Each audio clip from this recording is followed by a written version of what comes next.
오늘 하나님의 말씀은 야고보서 5장 13절로 18절, 제목은 고난당하는 자의 기도다라는 말씀 가지고 함께 은혜를 나누시겠습니다. 우리가 잘 아는 차범근 감독이 있습니다.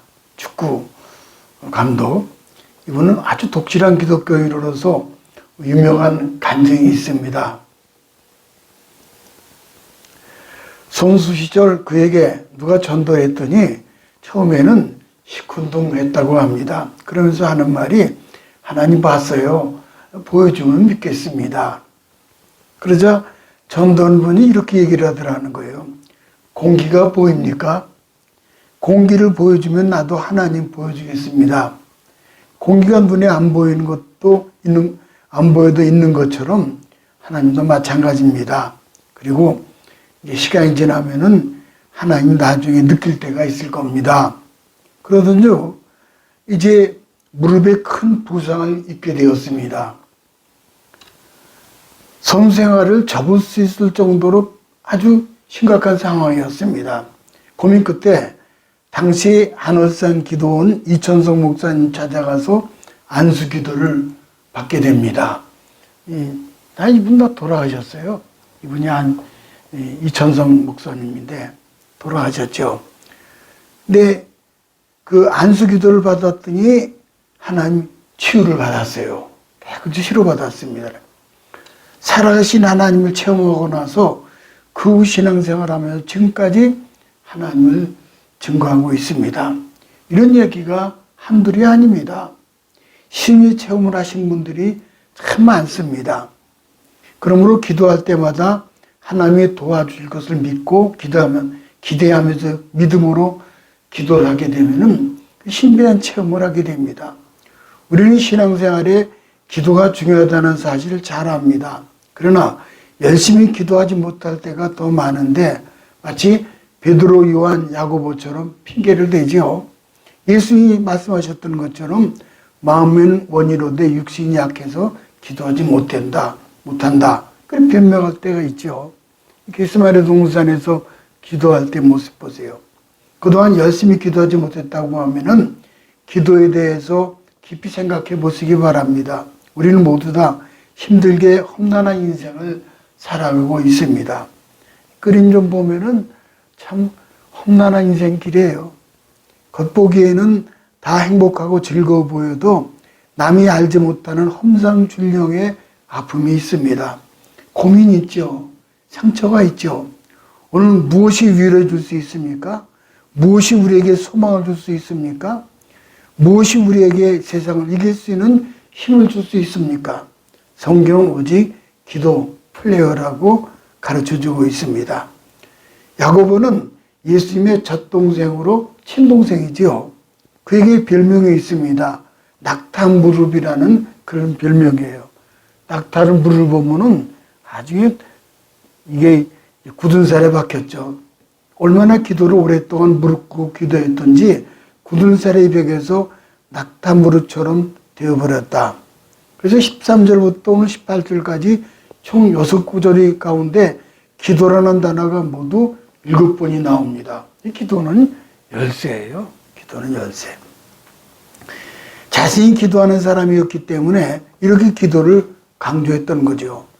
학교라는 영어 단어의 스쿨은 그리스 스콜라에서 나온 말인데 여가를 쌓는 것, 교양을 쌓는 것이라는 의미가 있습니다. 원래 공부의 의미는 우리 삶을 풍성하게 즐길 수 있도록 배우는 거지요. 기도에 관한 공부 역시 마찬가지죠. 배워서 지겨운 것이 아니라 신앙생활을 풍성하게 만들기 위한 거죠. 오늘 말씀은 기도의 매뉴얼이라 할 수 있으며 모든 일을 헤쳐나가는 영적 비밀의 열쇠가 되죠. 이제 오후 성경 공부에 앞서서 짧게 찬양 드리고 기도 드리고 바이블 스터디 같지만은 굉장히 중요합니다. 첫째는 고난당할 때 기도하고 찬송을 해야 한다 그랬죠. 둘로 나눠져 있어요. 13절 볼까요? 너희 중에 고난당하는 자가 있느냐? 저는 기도할 것이요. 즐거워하는 자가 있느냐? 저는 찬송할지니라. 해서 기도와 그리고 찬송이 둘로 나눠져 있습니다. 고난 중에 기도해야 된다. 아까 찬송이라 그랬죠. 이렇게. 그다음에 기도의 위기를 극복하지요. 고난이라는 말은 헬라어로 카코파데오라는 말을 쓰는데 이 말은 악한이라는 뜻의 카코스와 겪다, 당하다라는 뜻의 파도스가 합해진 그런 복합어입니다. 그러니까 고난이라는 말은 악한 일을 당하다, 고통을 겪다 그거예요. 우리의 인생 살면서 깊이 깨닫는 것들 가운데 하나가 있는데 인생은 고난의 연속이라는 거예요. 어린 시절에 어른이 되기 위해서 공부하고 준비하고 나름대로 고난을 겪습니다. 어른이 되면은 맡겨진 삶의 책임을 감당하느라 또 나름대로 고난을 겪죠. 그리고 노년에는 점점 늙어가면서 하나씩 둘씩 잃어가면서 죽음을 맞을 준비에 또 나름대로 큰 고난을 겪습니다. 성경이 이미 에덴 동산에서 쫓겨난 인생이 그 자체로 고난의 연속임을 말씀해 주고 있습니다. 창세기 3장 16절 가볼까요? 또 여자에게 이르시되 내가 네게 잉태한 고통을 크게 더하리니 네가 수고하고 자식을 낳을 것이며 또 아담에게 이르시되 너는 내 평생에 수고하여야 그 소산을 먹으리라. 동산에 쫓겨날 때 그죠. 그러니까 이 세상의 삶은 그 자체로 고생과 수고 즉 고난의 연속이라는 말씀입니다. 특히 기도할 것이라는 그 원은 프로스케스라는 말인데 현재 능동태로 계속 기도할 것을 말씀하고 있어요. 그래서 우리가 잘 아신 대로 데살로니가전서 5장 17절 보면은 쉬지 말고 기도하라. 그리스도인들이 고난에 처했을 때 불신자들과 다른 차원의 행동을 해야 되는데 그건 기도라는 거예요. 야고보는 고난당할 때 원망 대신 적극적으로 기도하라고 이제 강조합니다. 기도하면은 얻은 삶 속에 빛이 들어오기 시작을 해요. 기도하면은 불가능한 일들이 가능해지며 신비한 일들이 일어납니다. 루마니아의 리차드 봄브라던 목사님이십니다. 살아있는 순교자라고 부르죠. 이 봄브라던 목사님. 신학대학 교수였던 그는 나치가 침공했을 때 유대인이라는 이유로 가족들을 잃었습니다. 그 후 공산화가 되자 지하조직으로부터 복음을 전하는 일에 열심을 다했던 그런 분입니다. 1948년부터 해서 15년 동안 감옥의 고통을 당했습니다. 처음 3년 동안은 지하 독방에 갇혀 성경도 없이 지냈습니다. 매일 주는 감자 껍질로 만드는 스프로 그것도 제대로 먹지 못하고 일주일에 한 번 빵 조각 하나 주는 것으로 연명을 했습니다. 공산주의자들은 범브란트의 정신을 파괴하기 위하여 그가 그나마 먹는 스프에 마약을 탔다는 거예요. 정신이 흐려지면서 기억이 상실되기 시작했습니다. 얼마 지나지 않자 성경의 내용을 잊어버리게 되었습니다. 14개 국어를 유창하게 할 정도로 탁월했었는데 모든 언어를 잊어버리고 루마니어만 겨우 기억할 정도가 되었습니다. 어느 날 주기도문을 암송을 하는데 하늘에 계신 우리 아버지여 이름이 거룩히 여김을 받으시오며 나라가 오는데 그 뒤로 아무것도 생각이 안 나는 거예요. 얼마나 당황이 되면 서글펐던지 봄브란트는 그대 심정을 이렇게 적었습니다. 나는 매우 슬펐습니다. 하나님의 아들이 이 기도를 가르쳐 주기 위해서 이 땅에 오셨는데 내가 그분의 기도를 잊어버리다니. 옷매무새를 고쳐잡고 하나님 앞에 간절히 기도했습니다. 하늘에 계신 아버지요, 주기도문을 다 잊어버렸지만은 하나님은 제 마음 아시지요. 예수님 사랑합니다. 예수님 사랑합니다. 울면서 아멘 그랬어요. 마약으로 인한 정신적 암흑 상태로 2년 동안 버티며 싸웠습니다. 어느 날 마약 투여가 중단이 되고 음식이 나아지기 시작을 했습니다. 그리고 기억이 다시 살아나기 시작을 했어요. 이 주기도문이 생각이 났습니다. 하늘에 계신 우리 아버지여 쭉 해서 이름이 거룩히 여김을 받으시오며 나라의 임하옵시며 뜻 하늘에서 이룬 것 같이 땅에서 이루어지이다. 그래서 주기도문 한마디 한마디에 자신의 믿음을 담아서 정성껏 하나님께 간절히 기도를 드렸습니다. 그리고 마음에 있는 기도를 첨가하고 드리고 싶은 이야기를 같이 주기도문하면서 하나님께 드렸습니다. 그는 간절한 기도로 인해 메말랐던 심령이 꽃이 피기 시작을 했고 영혼이 회복되면서 혹독한 가문 생활에 승리하게 되었던 거죠. 나중에 이분이 서방세계로 망명을 하게 되죠. 간절한 기도가 승리가 됐던 거죠. 둘째는 아까 보니까는 너희 중에 고난당하는 자가 있느냐? 저는 기도할 것이요. 두 번째는 찬송할지니라. 찬송은 곡조 있는 기도 아닙니까? 찬송하는다네. 성경에 보게 되면은 찬송의 옷을 입혀준다 그랬습니다. 나도 모르게 찬송에 나오면은요, 그건 무슨 옷을 입혀주신 거예요. 찬송의 의의 겉옷과 찬송의 옷을 입혀주셨다. 한국 전쟁에 나오는 노래하는 해병이라는 유명한 이야기가 있습니다. 노래하는 해병. 주인공은 미 해병 오연대의 셜츠 하사였었는데 아주 신실한 그리스도였던 그런 입에서 찬송이 그치지 않았습니다. 아마 이것이 무슨 백마고지인지 어딘지 하여튼 그런 유교 당시에 있었던 일입니다. 실화로. 미군이 북한 공산 괴뢰들을 앞에 두고 대치하던 그런 밤이었습니다. 갑자기 귀를 찢는 총성이 들리고 보초를 쏘던 셜츠 하사가 총탄에 맞아 쓰러졌습니다. 조용하던 밤이 총성 위에 깨어졌습니다. 그리고 다시 조용해졌습니다. 적군이 보초를 쏘고 어떻게 되나 보려는 가운데 적막이 흐르고 있었습니다. 그런데 쓰러진 초소 입구에서 조용하면서 힘 있는 찬송이 들기 시작을 했습니다.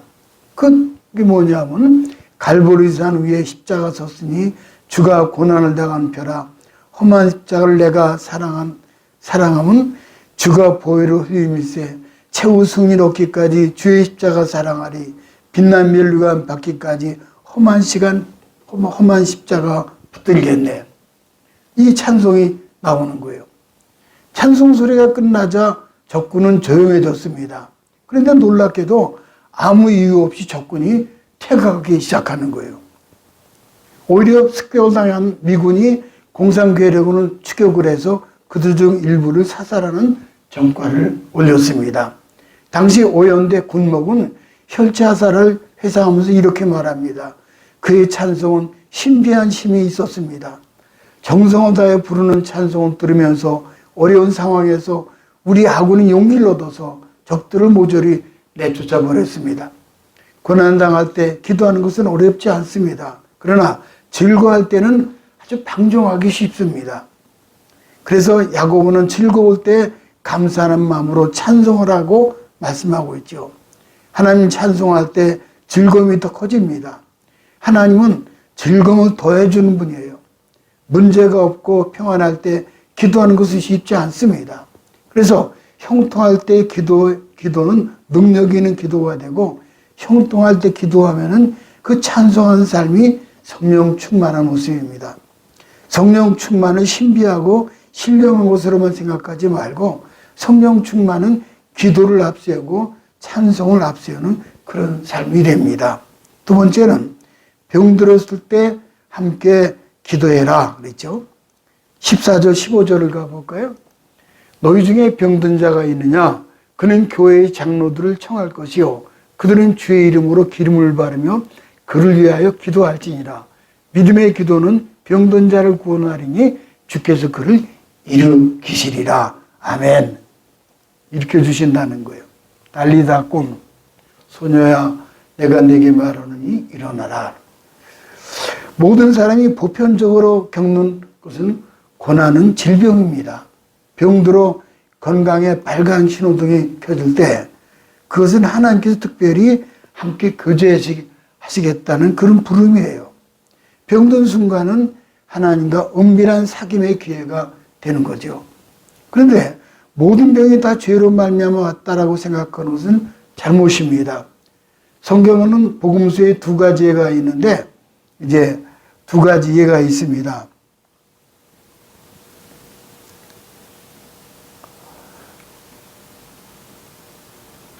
보면은 죄로 인하여 생기는 병과 죄하고는 상관이 없는 병이 있습니다. 마가복음 2장에 중풍병자는 죄와 관계된 병이죠. 근데 예수님께서 중풍병자에게 내 죄의 사함 받았느니라 하고 일어나 걸어가니까는 병이 나았어요. 또 반면 요한복음 9장에 보면은 날 때부터 소경된 사람 이야기가 나오죠. 소경 이야기. 소경이죠, 이렇게. 근데 그때 예수님께서는 이 사람이 소경된 것은 누구의 탓도 아니다. 하나님 영광을 위한 병이다. 그런 말씀을 하셔요. 죄와 상관이 없는 병이라는 말이죠. 그러므로 병에 대하여 다음 같은 태도를 취하는 것이 아주 신앙적입니다. 만일 성도들 자신이 병이 들면은 나는 혹시 하나님 섭섭하게 한 일은 없는가 자신을 되돌아보는 그 지혜가 필요합니다. 반면 다른 사람이 병들면은 저 병은 무슨 죄를 졌기 때문에라고 의심하지 말고 하나님께서 내가 이 아는 사람에게 이런 우환을 주시는 것을 보니 중보기도라는 신호다. 그러라는 거예요. 중보기도라는 신호다. 이게 성경적인 해석이에요. 아, 이거는 내가 나로 하여금 중보기도하라는 그런 신호구나. 그래 이제 보라 내가 새 일을 행하려니 그랬죠. 교우가 성도가 질병과 같은 고난이나 불행을 당하면은 믿음의 식구들을 그를 위해서 함께 기도하며 짐을 나눠줘야 합니다. 그것이 합심 기도고 중보 기도죠. 우리는 다만 치유자이신 하나님 앞에 기도하면 됩니다. 이게 우리 그리스도인들과 세상 사람들과는 다른 점입니다.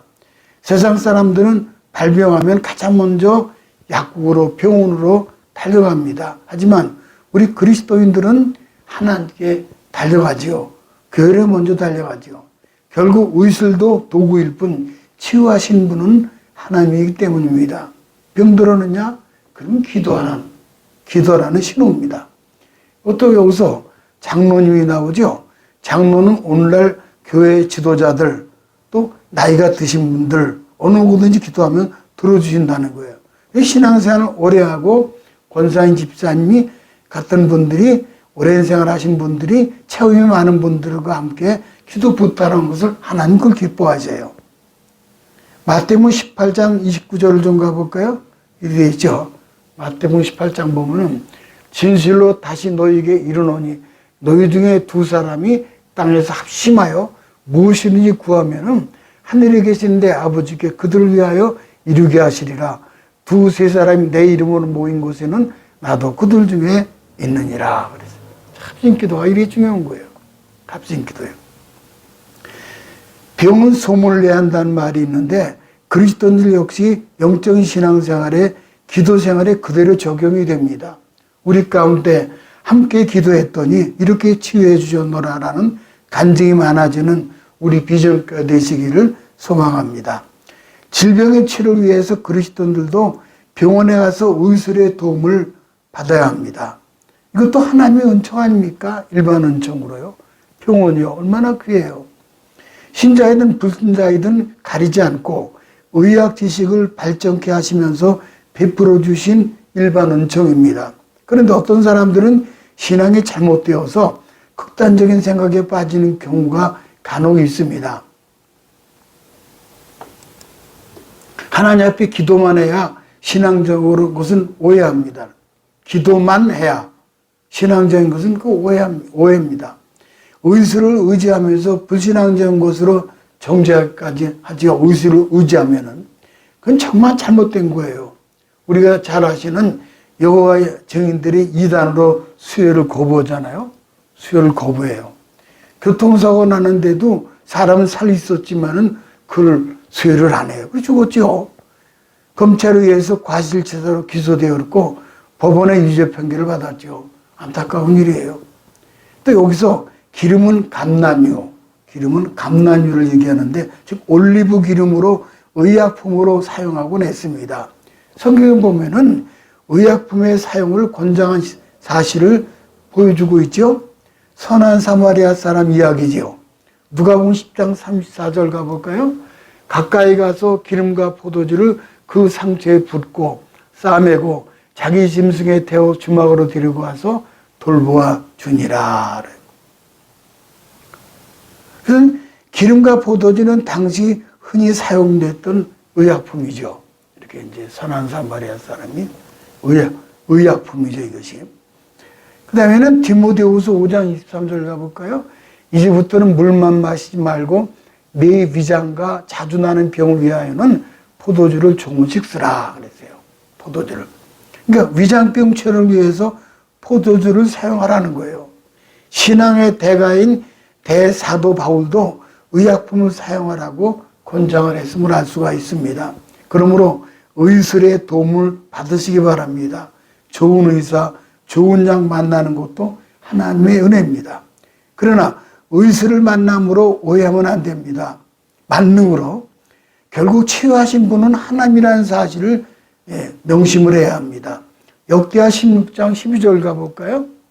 아사가 왕이 된 지 39년에 그의 발이 병들어 매우 위독했으나 병이 있을 때 그가 여호와께 구하지 아니하고 의원들에게 구하였더라. 아사왕이.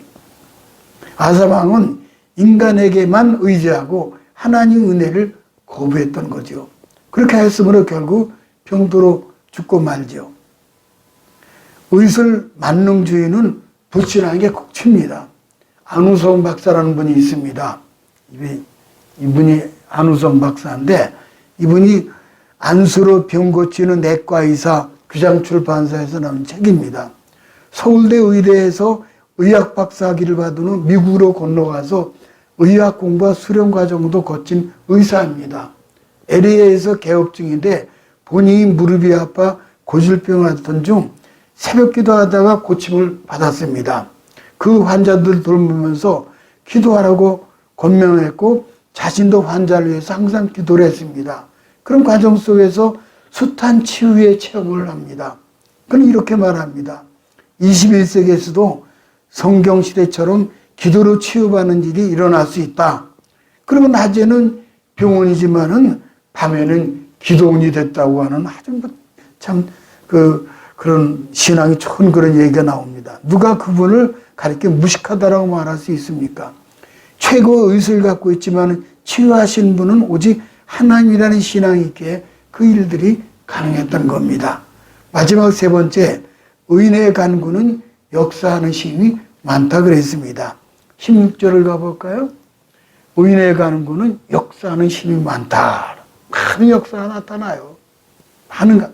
여기서 의인이라는 것은 문자 그대로 아무런 죄와 결점도 없는 완벽한 사람을 의미하지 않습니다. 왜냐하면 그리스도를 제외하면 이 땅에 완전한 의인이란 한 사람도 없기 때문입니다. 따라서 여기서 의인이라는 것은 예수 십자가로 인해 하나님으로부터 의롭다 칭함받은 그리스도인들, 성도들을 말씀합니다. 즉 예수 그리스도의 보혈을 의지하는 바로 우리 자신을 의미하며 거룩한 하나님 백성들을 뜻합니다. 즉 예수 그리스도의 보혈을 의지하며 바로 우리 자신을 의미하는 백성들이죠. 근데 여기 간구라는 표현이 나왔는데 이건 두 가지가 내포되어 있습니다. 기도와 간구는. 첫째는 시간적으로 자주, 지속적으로요. 끊임없이.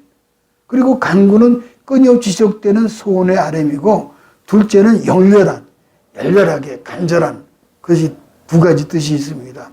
간구는 간절한 아뢰미요 열렬한 아뢰미입니다. 간구라는 표현 속에서 시간적인 지속성과 태도에 있어서 열렬함이 포함되는데 이런 기도의 태도가 보통 신자들이 기도하는 다르게 역사가 나타나는 거예요. 야고보는 의인의 간구로 예로 엘리야를 들고 있죠. 오늘 본문에서요. 엘리야의 기도는 갈멜산에서 불을 내렸죠. 유명한 거죠. 엘리야가 산에서 불을 내렸죠. 또 17절 보니까 오늘 본문에 보면 그랬죠. 17절 보면은 그가 비가 오지 않기를 기도했더니 3년 6개월 동안 비가 오지 않았다. 또 다시 기도했더니 하늘에서 비가 오고 땅이 열매를 맺었다. 얼마나 기도했겠어요. 무릎 사이에 놓고 그냥 기도를. 근데 비가 오는 거예요. 비가 쏟아지죠. 그럼 이런 기도를 통해서 이처럼 놀라운 역사를 일으켰던 엘리야는 우리와 완전히 다른 특별한 존재였습니까? 성경은 그렇지 않다고 그러죠. 야고보 사도가 말씀하셔요. 17절 볼까요? 그도 우리의 성정이 같은 사람이었다. 그러니까 엘리야는 우리가 똑같다는 거예요. 그도 우리와 성정이 같은 사람이었다.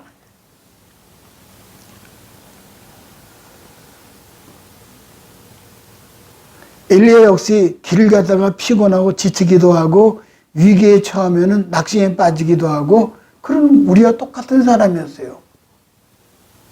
엘리야뿐만 아니죠. 성경에 많은 기도의 능력자들이 나옵니다. 아브라함, 야곱, 모세, 다윗, 베드로, 바울 모두 기도의 사람들입니다. 그러나 그들이 처음부터 특별한 사람들은 아니었습니다. 우리가 똑같아요. 그는 본래 평범한 사람이 지나지 않았습니다. 그들도 우리처럼 먹지 않으면 배고프고 마시지 않으면 갈증을 느끼고 어려움에 처하고 두려워하고 위협받을 때 불안하고 낙심하고 좌절하고 실망을 했어요. 누가 그랬다는 거예요? 모세, 아브라함 다 그런 거죠. 전부 다. 다윗, 베드로. 의학의 시조, 의학의 시조가 아브라함, 모세가 다 그랬다는 거죠. 의학의 시조 히포크라테스가 있습니다. 이분이죠. 유명한 분이 히포크라테스. 그가 제창한 건강의 4가지 요소는 우리 현대인들에게 참 놀랍게 다가옵니다. 첫째는 운동을 하는 거예요. 이거 맞잖아요. 둘째는 마사지, 셋째는 식이요법, 그리고 마지막 4번째는 믿기 어렵겠지만은 기도를 강조했어요. 히포크라테스가 기도하라는 거예요. 또 14세기 콘스탄티노플의 감독이었던 요한 크리소스톰, 아주 유명한 분입니다. 크리소스톰. 이분이 이런 분의 역사에 나오는 게 크리소스톰인데, 이분이 기도는 인간의 나약함을 하나님의 능력으로 인간의 무지를 기도의 정의예요. 기도 위력의 정의를 내린 분이에요. 기도는 인간의 나약함을 하나님의 능력으로, 인간의 무지를 하나님의 지혜로, 인간의 공허를 하나님의 충만함으로, 인간의 빈곤을 하나님의 부유로, 인간의 무능을 하나님의 전능으로 전환케 한다. 분노하는 사자를 제어하고 무질서를 평정케 하고 난리를 그치게 하고 폭풍우를 잔잔케 하고 악신을 내쫓으며 죽음의 사슬을 끊어버리며 천국문을 확장시키기 위해 위기에 처한 도성을 구하며 태양이 제 궤도에 멈춰있게 하며 벼락친 것을 막게 하고, 기도는 만능의 갑옷이요 값이 떨어지지 않는 보화이며 폭풍으로도 구겨지지 않은 하늘. 기도는 축복의 어머니요 기도는 만사를 푸는 열쇠다. 아주 대단한 분이에요, 이분이요. 크리소스톰. 모쪼록 어떠한 고난과 시련 중에서도 기도로 질병을 이김으로 건강하시고 만사가 모두 형통하게 되시기를 주님의 이름으로 축복합니다.